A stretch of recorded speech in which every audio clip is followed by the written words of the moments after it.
I'm here with Ashley Peeler. Ashley, will you please describe your background for my audience? Hi, thanks, Nick.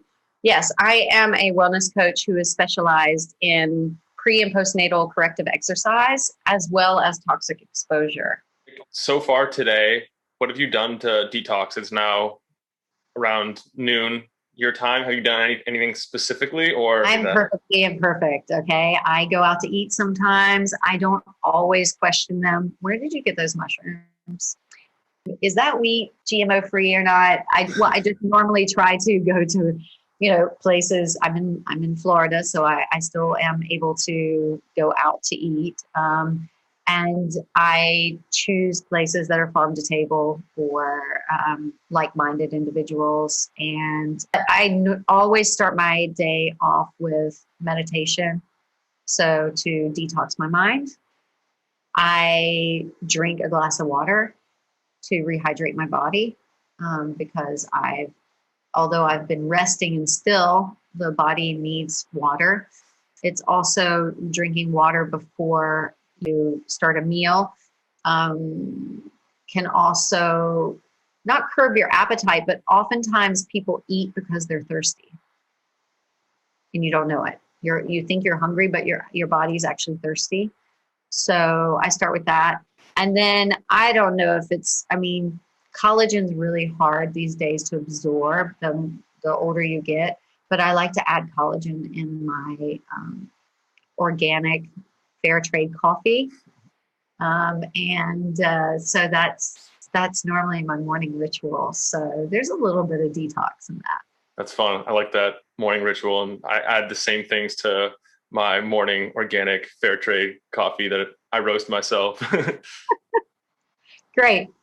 You mentioned that you worked in Europe and it sparked some of your interest in chemicals, a whole side of wellness that you hadn't previously explored. Can you elaborate a little bit on that? Sure. So when I was writing my master's thesis in Europe, I studied international relations with a focus on the environment. And I noticed in my research that there were some things happening in the US because I wrote my master's thesis on GMO labeling, the voluntary scheme in America and the regulatory scheme in Europe, that we were being exposed to GMOs without knowing it, and also that we were inducing a lot of hormones in our beef and dairy. And that was shocking to me because it told some of the symptoms. This was already over 20 years ago, that girls were getting early onset puberty as early as 7, and that infertility was on the rise. And that, again, that was already 21 years ago. Now it's much, much worse. Can you explain to me a little bit about how detoxification and all of that works and why it's important? Sure. So our skin is our largest organ, right? And I don't know about you, but I didn't have this anatomy course in school, but our endocrine system is, in my opinion, the most important system in your body. It regulates your hormones, your metabolism, your thyroid, it's responsible for your immune system, your reproductive organs, part of your pancreas, part of your kidneys. So it's like the detox central system. And so these chemicals are affecting us in a negative way through mimicking hormones. And so for women, it's particularly alarming because it creates synthetic estrogen. For men, it's also alarming because it's creating another plethora of problems. And it's even more dangerous for children because their endocrine systems are not fully developed yet. So all this toxic exposure that we are having on a daily basis is affecting everything from our mood to our gut, to whether we can have children or not, erectile dysfunction. It's the list of symptoms and problems, autoimmune disorders. It's very, very long. What would that look like on a day-to-day basis? Where are these chemicals coming from? Sure. Sorry about that, Nick. So the body, like you said, it sheds every day. And so the exposure comes into our bloodstream, or we ingest the chemicals. And it's very, very hard, for example, to rid your body of heavy metals. So there's a range of different detox processes that you can do. And I don't mean juicing to kind of detox from your boozy night before. I'm talking about literally trying to extrapolate the chemicals from your body. You can do infrared sauna, you can take Epsom salt baths.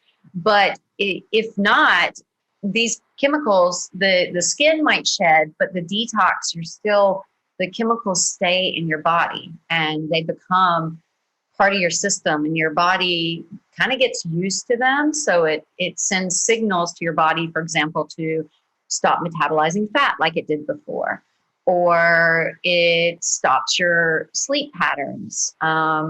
So making sure that, one, you don't have those chemicals absorbed in your body is one way to detox. And then the other gets a little bit more difficult, because if you get heavy metal poisoning, for example, you have to go through something called chelation. A lot of heart patients go through chelation, and it's not an easy process, and it's not a cheap process.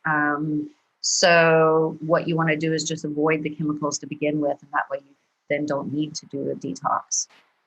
So how else does the body release chemicals outside of sweat?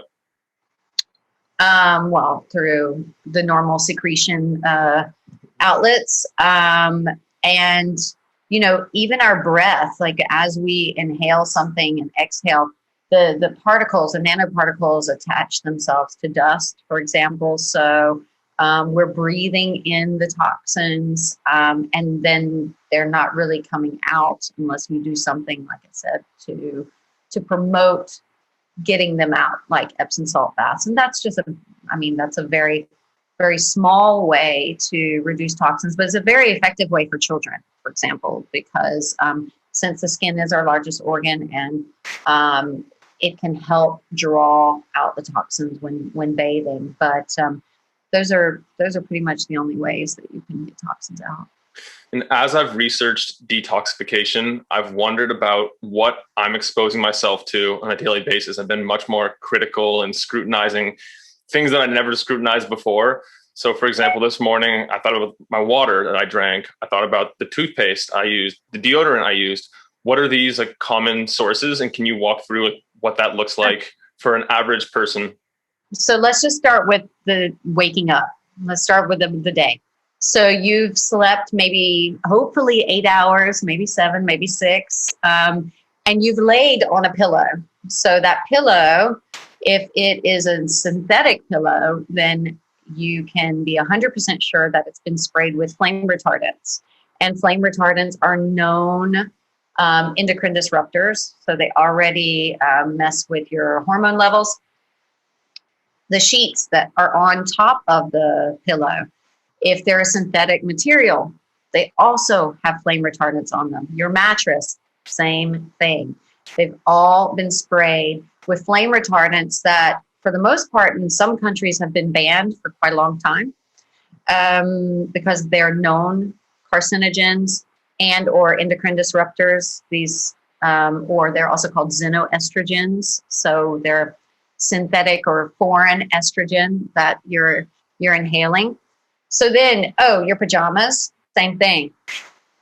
If they're synthetic material, flame retardants. So you've already had 8 hours of a chemical on your body, on your face, on your person, over your body. You get up, let's say you have breakfast. If that breakfast happened to be in some plastic, which most everything today in America is in plastic, then you've leached endocrine disruptors in the food. If you heat up that food in plastic, even worse, because you're not only creating endocrine disruptors, the endocrine disruptors aren't just leaching from the plastic, you have dioxins that are leaching into your food, which are a known carcinogen, according to the World Health Organization.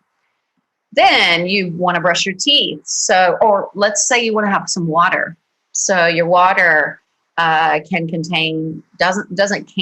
does contain nowadays chlorine, fluoride, any pesticides that have been outside, they leach into the aquifer, so they're in your water. Fluoride, if I didn't already say that. And then any type of medication, any medications people are taking today, they end up in our drinking water. So you've got those chemicals. Then you go to the bathroom, you want to brush your teeth. Depending on what type of toothpaste you have have artificial coloring, artificial flavoring. Those are neurotoxins, so they're going to affect your mood and behavior. SLS, sodium lauryl sulfate, is the stuff that makes everything foam. So we think that foam cleans things, but it doesn't. It's just a chemical to make bubbles. So it just foams. And that can, for people who have really sensitive skin, that can create ulcers in their mouths, or skin reactions, little white bumps around your mouth. Your deodorant. So is it aluminum based? And we already know that aluminum causes Alzheimer's, for example. That's one reason why we have so many patients now with Alzheimer's. It's also the neurotoxins that I've previously mentioned. How are these chemicals approved in the first place if there's research about how they cause endocrine disruption and a host of other health, wellness problems? So I lived 19 years in Europe, and Europe is a rather young union of 27 member states. So they were able to create bodies that cross monitor what's going on. So you have DG Environment and DG Sanko, which is health. You have REACH, which is their chemical organization. Then you have the food regulatory body, and they all work together to establish safe protection for their consumers or for their citizens. In the US, we only have the FDA and the EPA. If something is not considered a foodstuff, it does not have to be labeled. So when you have the word fragrance on a cleaning product, for example, it could contain over 150 chemicals in it, just that word alone.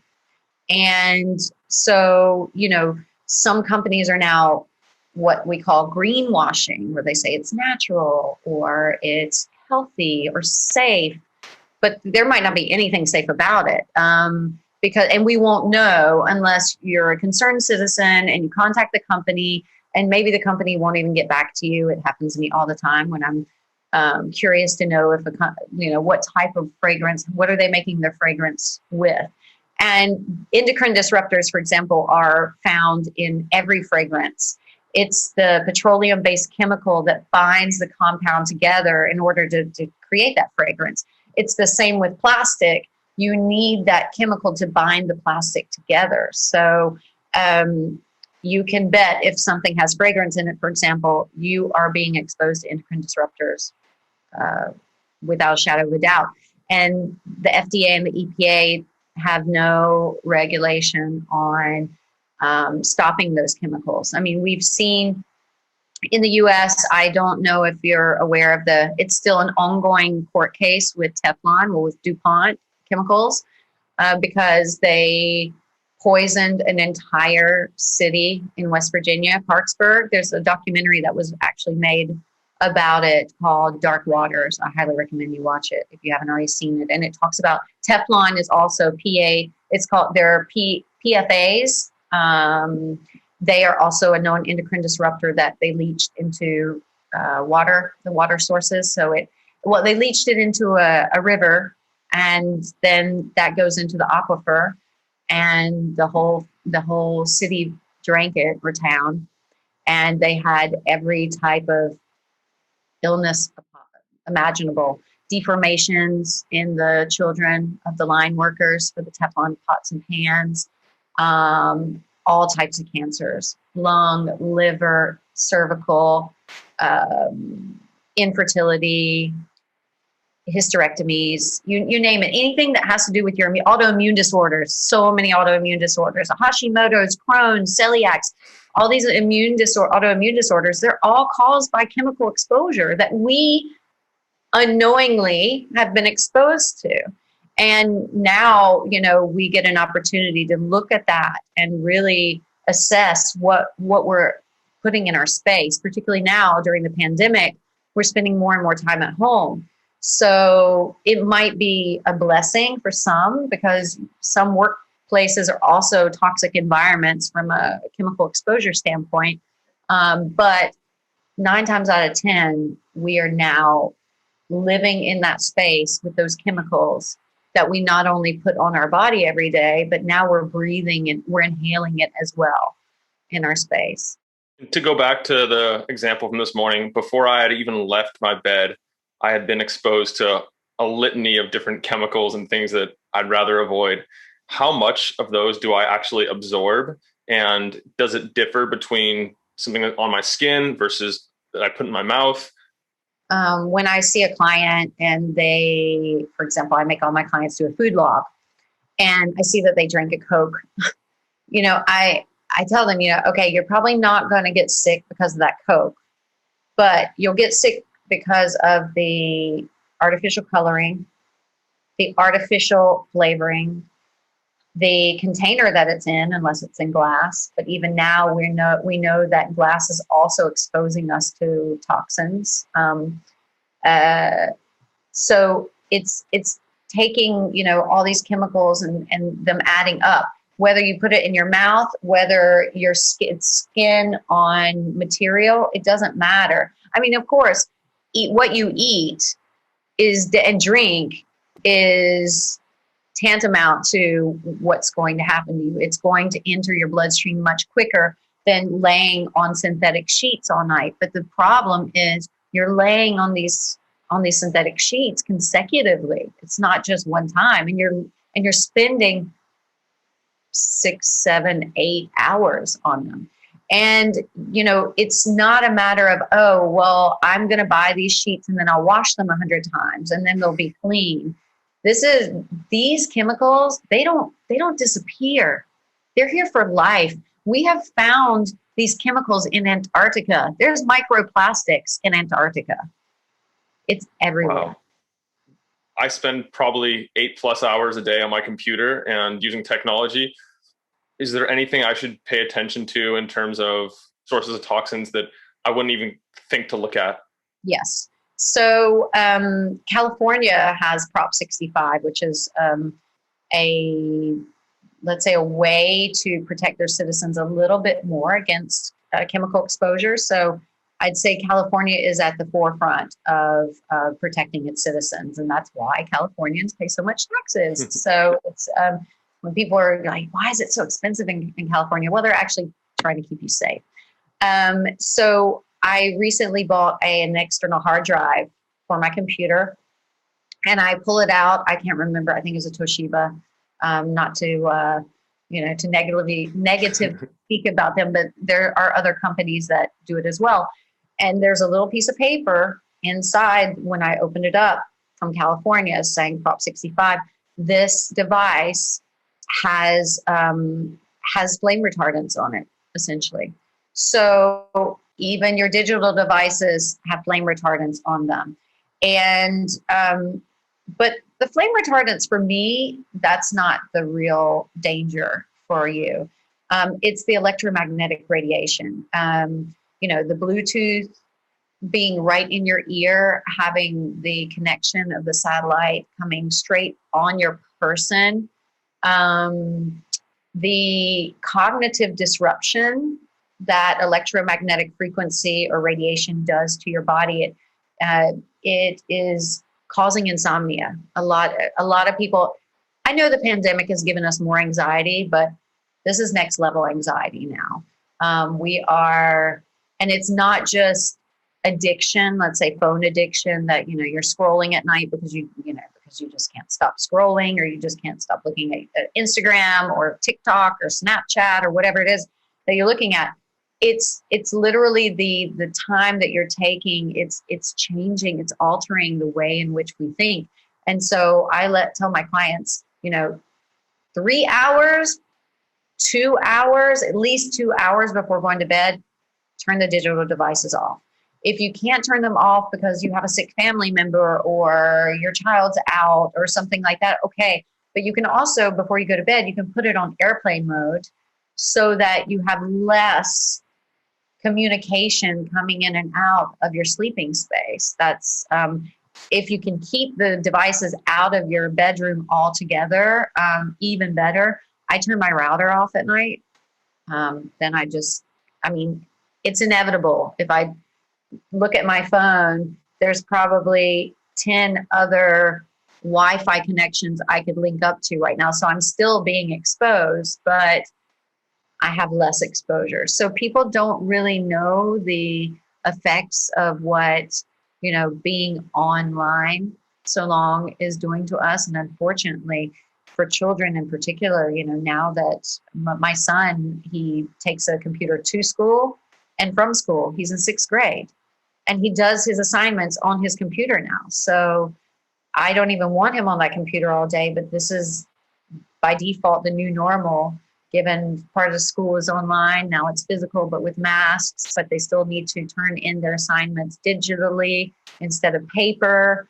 And this is going to alter the way our children are thinking and create more anxiety for them, which it already has. I mean, every parent that I talk to, like, I don't know what's going on. I mean, there's anger and there's sadness and frustration, and I can't get them off the devices. That's another common problem. So yeah, the digital devices are also not a healthy thing to be exposed to long term. So if you can shut down, I'm not even going to talk about the blue light because I think most people know that blue light's not healthy either. That's also going to mess with your sleep patterns. And, sleep as somebody working in wellness, people come to me to get fixed. Like they either want to lose weight or gain muscle, or they have a hip problem or a shoulder problem, or they're pregnant, or they just had a baby.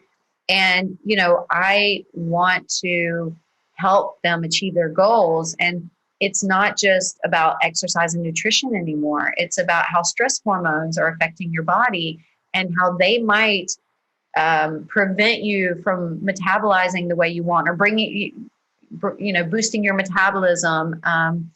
And so you have to look at the big picture now. It's not just, you've got to look at prevention. You've got to look at mindfulness. How are we going to calm the body so that we're creating happy hormones instead of stress hormones? And how does this exposure to new and continuing chemicals affect mothers and children differently than the normal population? Sure. So as I mentioned before, our endocrine system is responsible for everything. For me, it's like the third brain in your body, because if your endocrine system is not functioning properly, your immune system's suppressed. Or your reproductive organs are not working properly, or you're not getting enough sleep, you're gaining weight, migraines, headaches, foggy thought, brain patterns. And for moms, everything that they're ingesting is going straight to their child. Everything that they're putting on their skin is going straight into the bloodstream for their child. That also was an alarming statistic I found when I was writing my master's thesis, that they were already finding in the umbilical cord of moms BPA, which is a byproduct of plastic, which is a known endocrine disruptor. At least we know now the words BPA and phthalates. Most people have kind of heard that, ooh, what is that? We should not have that.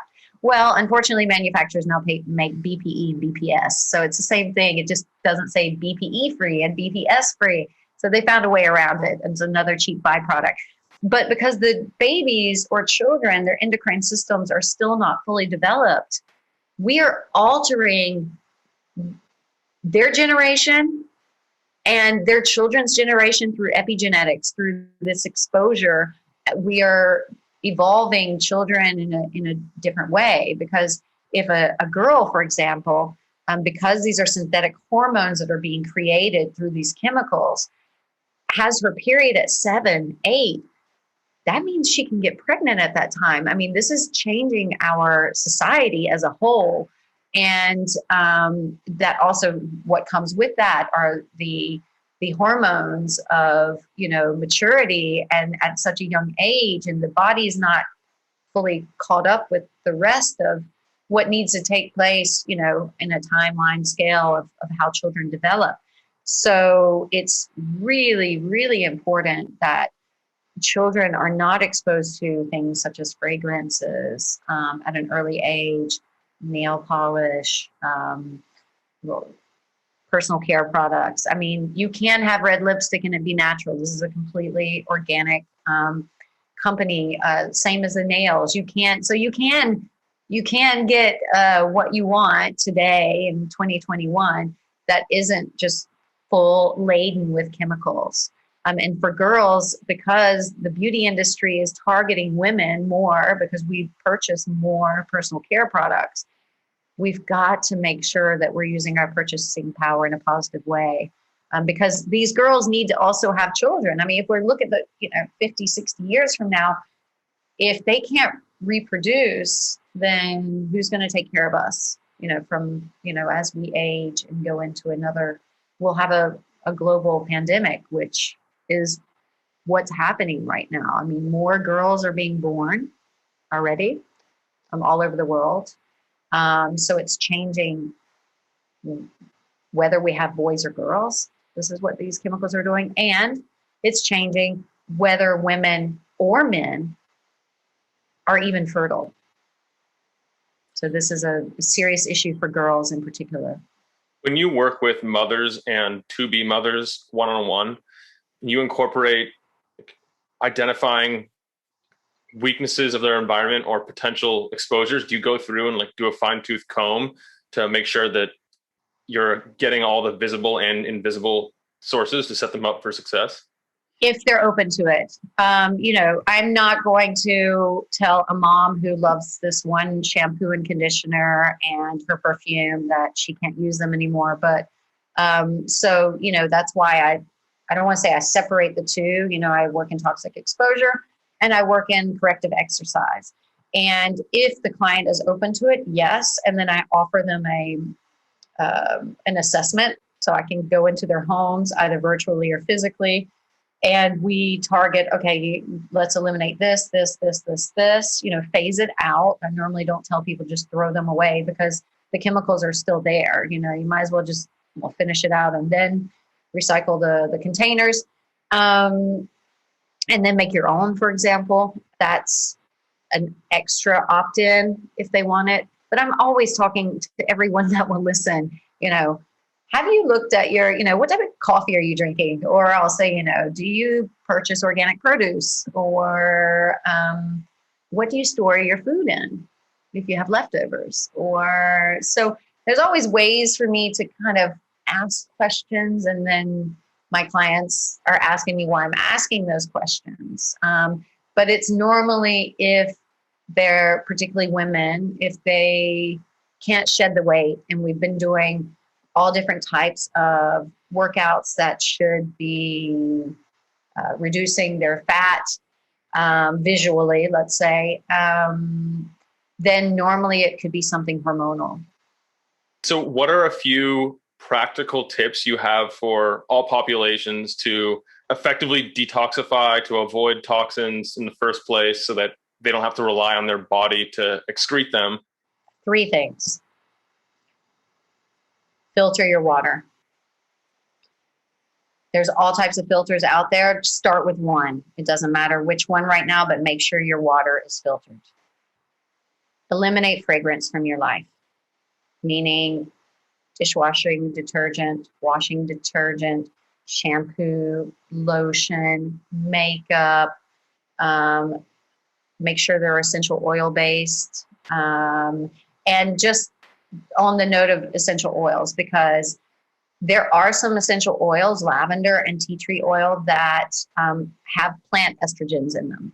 But you really would have to lather your body with essential oil day in and day out to have the same effect that these synthetic hormones do immediately to you. So I don't really agree with the argument that, it's kind of like the soy argument. with food. You know, you literally would have to consume a lot of tofu, a lot of soy in order to see any type of spike or low testosterone levels, because we just don't eat that much as a society. And that's already been researched in Japan, in China, where, you know, populations consume more plant estrogen.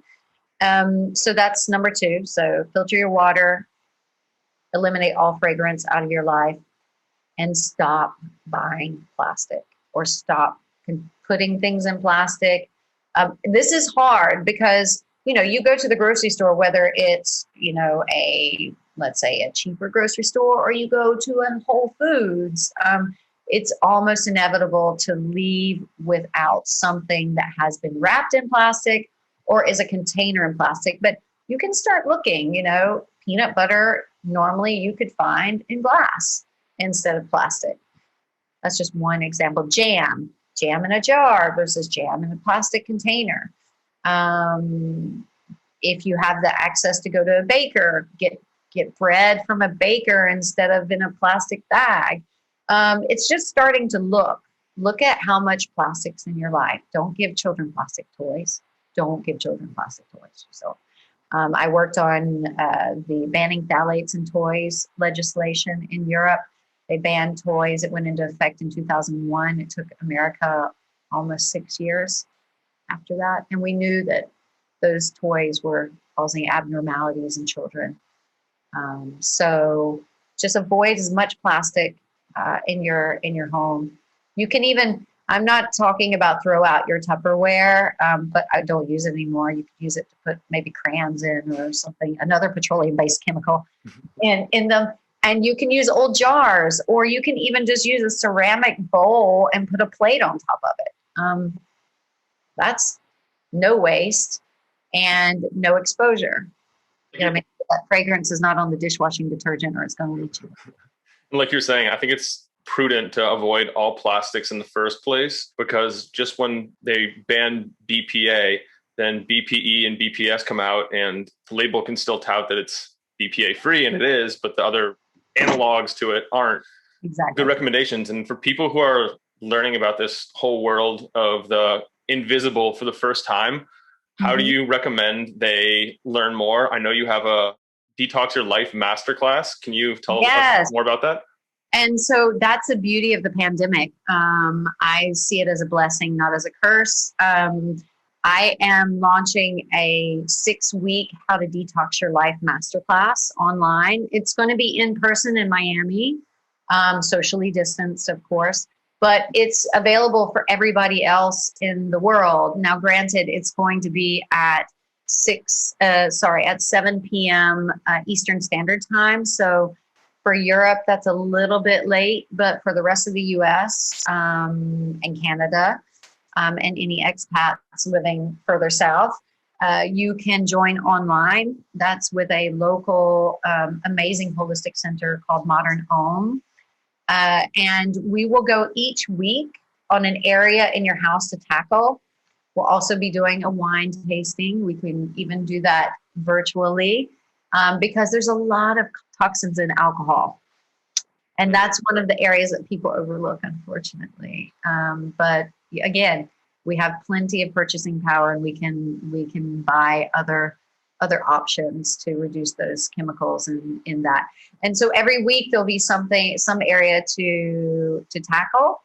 And that's a whole nother episode to talk about the hidden side of wine and alcohol and how to protect your body against the ravages it can inflict.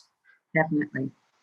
Imagine there's a worldwide burning of the books, so to speak, and that all informational content is removed from Earth, yet you get to keep 3 most meaningful teachers, books, videos, interviews, whatever kind of learning material it is. What would you choose? Ooh, that's hard, but I think, my go-to book that I gift a lot of people is Khalil Gibran's The Prophet.